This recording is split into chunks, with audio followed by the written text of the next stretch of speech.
નમસ્કાર દોસ્તો, આજે બોટાદની અંદર ભાજપના કહેવાથી પોલીસે એકદમ ઘાતકી, ક્રૂર અને બર્બરતાપૂર્વક લાઠીચાર્જ ખેડૂતો ઉપર કર્યો છે, એવા સમાચાર મળ્યા છે. બોટાદના ખેડૂતો અને ગુજરાતના આખાના ખેડૂતો છેલ્લા ઘણા વર્ષોથી ભ્રષ્ટ ભાજપની સરકાર પાસે પોતાના અધિકારો માંગી રહ્યા છે. બોટાદની અંદર ખેડૂતોએ લોહી પરસેવો રેડીને પકવેલા કપાસ અથવા અન્ય જણસો જ્યારે યાર્ડમાં વેચવા જાય, માર્કેટિંગ યાર્ડમાં, ત્યારે માર્કેટિંગ યાર્ડમાં રહેલા ભાજપના મળતિયાઓ અને ભાજપના જે કાંઈ પણ નફાખોરો છે એ ખેડૂતોની ખેત પેદાશમાં કડદો કરી અને ખેડૂતોને લૂંટવાનું કામ કરતા હતા. અને લૂંટની સામે અવાજ ઉઠાવવાનું કામ આમ આદમી પાર્ટીના માધ્યમથી આમ આદમી પાર્ટીના નેતા રાજુભાઈએ કર્યું.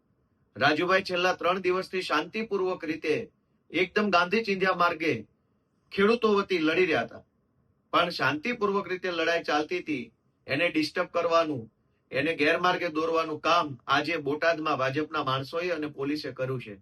આજે ખેડૂતોની મહાપંચાયત યોજવામાં આવી હતી અને આ મહાપંચાયતમાં હજારો ખેડૂતો એકઠા થયા. એની ઉપર ગાંધીનગર વાળાના આદેશથી બર્બરતાપૂર્વક ખૂબ ઘાતકી રીતે લાઠીચાર્જ કરવામાં આવ્યો છે. અનેક નિર્દેશ ખેડૂતોને મારવામાં આવ્યો છે. ટીયર ગેસના સેલ છોડવામાં આવ્યા છે.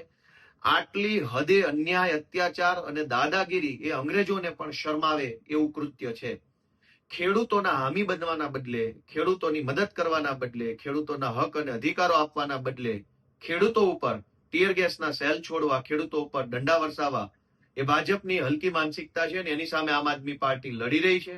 હું સમગ્ર ગુજરાતના આમ આદમી પાર્ટીના કાર્યકર્તાને વિનંતી કરું છું કે આપણે ખેડૂતોનો પૂરી મજબૂતીથી સાથ આપવાનો છે. ભાજપની તાનાશાહી કે ભાજપના દમ દાટીને દંડાના શાસનથી બિલકુલ ડર્યા વગર જે કંઈ પણ આપણાથી યોગદાન આપી શકાય યોગદાન આપવાનું છે અને ગુજરાતના ખેડૂતોને આપણે સાથ આપવાના છે. બોટાદની અંદર જે ઘટના બની છે એ નિંદનીય ઘટના છે. પોલીસે ખેડૂતો ઉપર જે અત્યાચાર કર્યો છે એ બિલકુલ કાયર કૃત્ય છે, એ બિલકુલ યોગ્ય વ્યાજબી કૃત્ય નથી. આમ આદમી પાર્ટી ભાજપનો સામનો કરશે અને ખેડૂતોને સાથ આપશે. જય કિસાન.